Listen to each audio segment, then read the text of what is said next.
Bonjour, je m'appelle Kat Lauwers et je suis conseillère patrimoniale chez Capital at Work.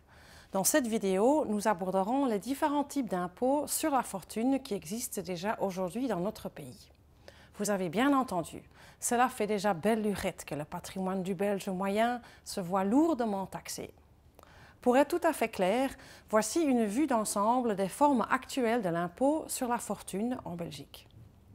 On dit souvent que les Belges ont une brique dans le ventre et en tant que propriétaire, vous payez annuellement un impôt sur votre bien immobilier, le précompte immobilier. À cela, ajoutez également l'impôt direct que vous payez sur vos revenus immobiliers via votre déclaration annuelle.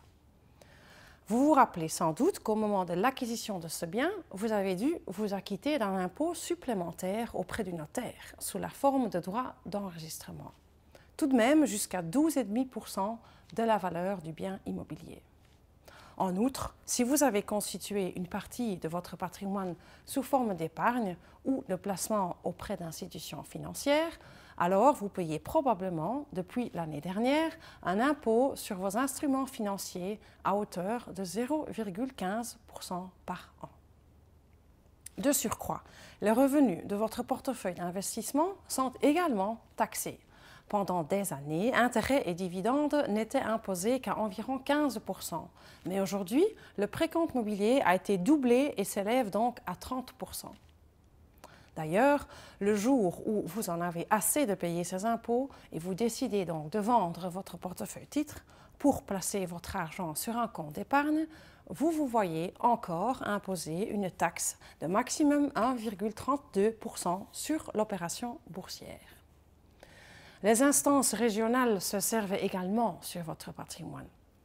Si vous ne planifiez pas la transmission de votre patrimoine à temps, alors vos héritiers devront s'acquitter d'un impôt sur la succession que vous leur laissez.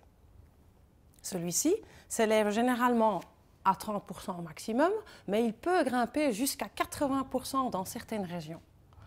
Fort heureusement, il existe de nombreuses techniques légales qui vous permettent de réduire cette charge successorale en transmettant votre patrimoine à temps à vos héritiers. Dans ce cas-là, un impôt sera également dû sous la forme de droits de donation. Toutefois, les coûts peuvent alors être réduits à un minimum grâce à des conseils avisés.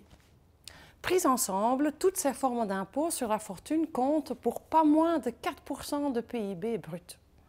La Belgique occupe ainsi une 4e place peu reluisante au sein du classement de l'Union européenne. Si vous désirez en savoir plus ou obtenir un conseil professionnel, n'hésitez surtout pas à nous contacter. Capital at Work. Mettez votre capital au travail.